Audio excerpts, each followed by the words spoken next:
Atenção, atenção, o mundo vai acabar. Onde foi que eu já ouvi isso mesmo?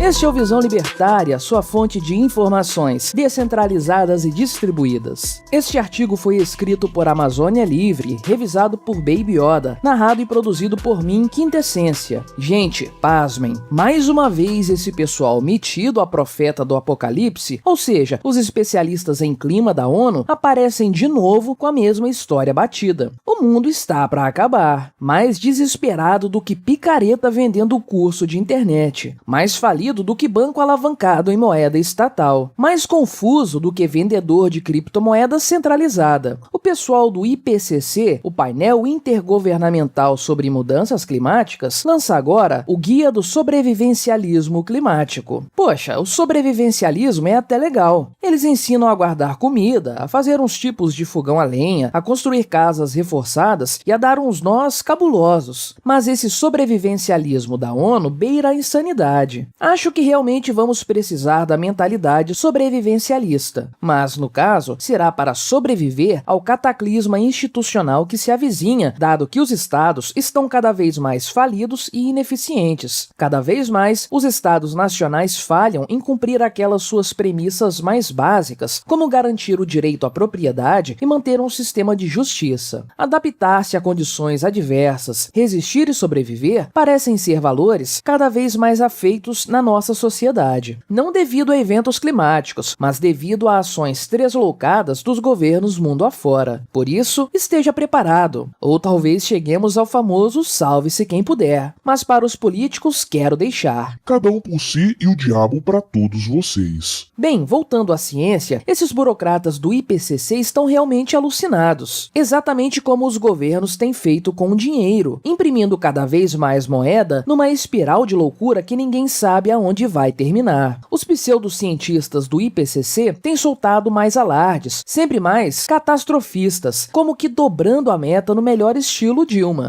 No início do IPCC, até havia gente séria que, porém, resolveu abandonar esse órgão vinculado à ONU à medida que se privilegiavam os alardeadores de previsões apocalípticas. Hoje, basicamente, o IPCC é formado por asseclas dos governos social-democratas, demagógicos e tirânicos, que se uniram nessa cruzada climática. Portanto, virou uma caixa de ressonância do discurso governamental e pretende dar um caráter de verdade para a retórica estatal. A esses burocratas travestidos de cientistas, só falta mesmo encontrar dados que corroborem suas elucubrações. Aqui no canal já abordamos esse tema por vários pontos de vista. Na descrição, seguem links para alguns de nossos vídeos sobre esse conteúdo. Não se esqueça de conferir. Obviamente, as ações propostas por esses grandes especialistas, divindades detentoras do conhecimento inequívoco de todas as relações causais entre os fenômenos do planeta, atentam contra o indivíduo, especialmente contra os mais pobres. A cada intervenção estatal, produtos e serviços se tornam mais escassos e caros. Ao longo do tempo, isso privilegia a casta dos grandes conglomerados e configura o que conhecemos hoje como o capitalismo de compadrio, que obviamente de capitalismo não tem nada. Trata-se de um sistema coletivista baseado em intervenção estatal, altos impostos e regulações absurdas que resultam em monopólios ou oligopólios. Esse sistema é a menina dos olhos dos governos centralizados. Ao atuar em conjunto com as empresas corporativistas, os governos garantem, por um lado, o financiamento estatal com a alta cobrança de impostos e, por outro, uma gorda fatia de mercado pelo estrangulamento da oferta. Agora, vamos falar um pouco sobre esse tal guia de sobrevivencialismo da ONU. Bem, o guia já começa dizendo que a criação de animais de corte faz mal ao planeta. Portanto, vai se preparando para comer cigarras. Elas estão bem gordinhas em julho. Fica a dica. Depois, o guia vem com um papo de que o ser humano está acidificando os oceanos. Realmente esse pessoal tem sonhos megalomaníacos. Nós mal conhecemos as causas das correntes marinhas, quanto mais seus efeitos, e muito menos podemos compreender por que há uma variação de pH nos oceanos. Além de que tratam todos os oceanos da Terra como se fosse uma poça d'água no quintal. Aliás, esse é um erro recorrente do pessoal ecolouco. A partir de uns poucos dados, induzem um comportamento global, tratando fenômenos complexos de maneira simplista. E falando nisso, é preciso entender que a temperatura do planeta funciona não como aquecendo ou esfriando, mas varia de maneira cíclica, obedecendo ao que chamamos de ciclos de Milankovitch. Os ciclos de Milankovitch se referem à posição relativa da Terra em relação ao Sol, à Lua e a si mesma. Ora a Terra se aproxima um pouco mais do Sol ou da Lua, ora se afasta. A órbita da Lua varia em relação ao eixo da Terra. O próprio eixo da Terra muda, se inclinando mais ou menos e assumindo uma rotação mais ou menos helicoidal. Mas o que mais influencia na temperatura da Terra é a atividade solar. Cerca de 97% da influência sobre a temperatura da Terra diz respeito à atividade solar, que apresenta ciclos de aumento e diminuição a cada 20 anos aproximadamente. Por vezes, os ciclos são mais intensos, por vezes menos. Mas cada ciclo deve ser compreendido dentro de si mesmo e comparado com um ciclo de outro período, e não de maneira linear como fazem os grandes especialistas do IPCC. Aliás, o gráfico mostrado no relatório síntese é simplesmente infantil, não há referência aos dados e tampouco considera o fator cíclico do fenômeno. E para falar a verdade, a Terra está muito fria. Durante o auge do Império Romano e também das civilizações acádias nos rios Tigre e Eufrates, o planeta esteve mais quente. Uma temperatura maior significa maior insolação para as plantas e mais gás carbônico disponível, o que resulta em uma agricultura mais produtiva e maior abundância para a humanidade. Se mesmo na época romana Veneza não desapareceu, então você que mora no Rio de Janeiro não precisa se preocupar. O mar não vai invadir sua casa. Mas se você mora próximo a encostas, aí deve tomar preocupações, pois trombas d'água sempre acontecem e podem ocasionar deslizamentos de terra. Esses deslizamentos ficam mais recorrentes quanto mais gente ocupar encostas instáveis. Por óbvio, isso nada tem a ver com a temperatura do planeta, muito menos com peido de vaca, arroto de bode ou se você toma suco com canudinho de plástico. Mas o mais incrível mesmo é a soberba desse pessoal. Eles realmente acham que podem mudar dinâmicas globais, criando leis tiradas de seus orifícios fétidos. É um absurdo por si só, deve ser descartado como aberração, associado à iminente ausência de dados que comprovem suas hipóteses. Mas aprenderam bem com Goebbels. Não há absurdo que, se bem dito e frequentemente repetido, não possa virar uma verdade. Inclusive espanta que em vídeos que apenas ousem questionar esse tal de aquecimento global, o YouTube coloque a seguinte legenda: as mudanças climáticas são transformações a longo prazo nos padrões de temperatura e clima, principalmente causadas por atividades humanas, especialmente a queima de combustíveis fósseis. Fonte: Nações Unidas.